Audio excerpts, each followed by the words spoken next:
Okay guys, hi, welcome again to our channel. Ngayon ay natapos na yung pangunguha namin ng bonsai. Ngayon ay papakita namin kung paano namin ilagay dito, paano ilagay ni Edgar yung bonsai doon sa pot.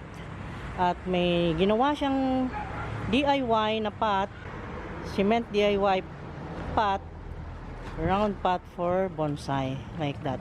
So, lagyan muna natin ng lupa para ma-elevate siya dahil ang i-reveal natin ay yung mga beauty niya. Ito ang beauty niya dito guys, yung mga roots. Ang ganda nito kung mabuhay kasi ang ganda ng beauty niya. Ang daming ugat na buhay talaga. Buhay na buhay. At ito yung namumulaklak ng pink na parang santan. Kumpul-kumpul siya guys pagka na mulaklak. Okay, ilagay na. Fertilizer at buhangin na ito. Ayan, fertilizer at buhangin. Mix na siya. Mix daw. Minix na niya yan. Ayan.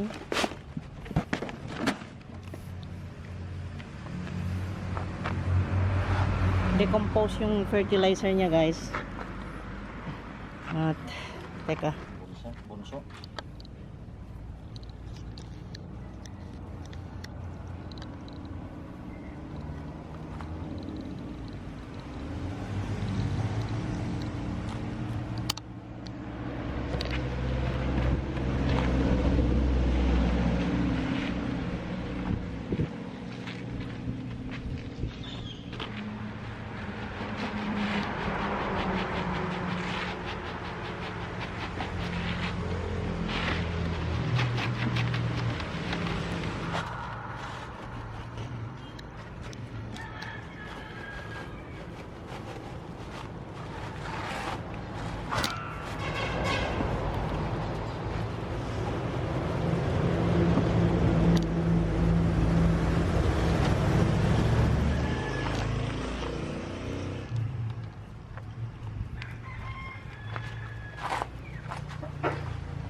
Wala, more soil pa.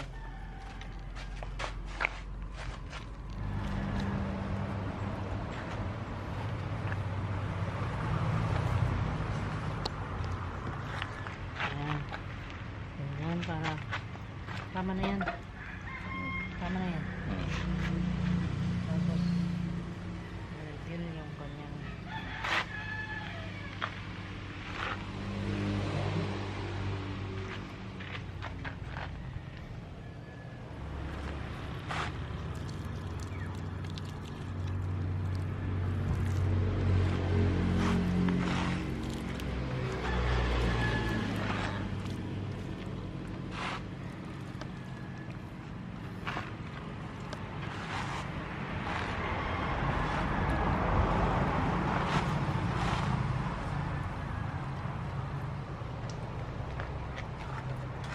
na.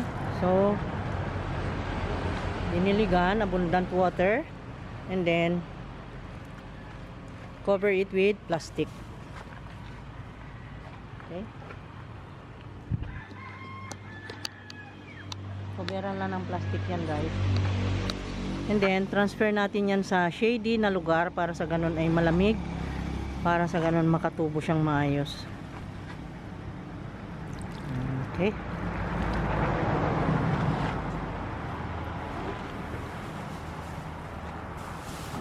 Tayong revolver na, ikot mo.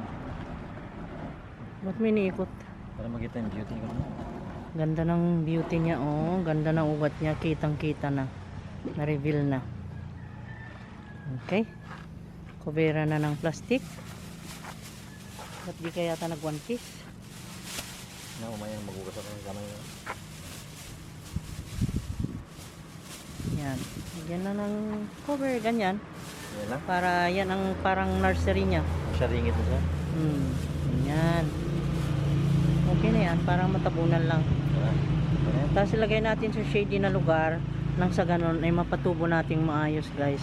Then babalitaan na naman namin kayo pagka tumubo na siyang maayos. Siguro guys, pag sumibol ang in 2 months to 3 months. 2 to 3 months ang pagsibol ng kanyang mga stems. Yung makita mong may sisibol na maliliit na ano dyan para labasan ng branches. Okay? So, balikan natin in 2 to 3 months. Dahil naman.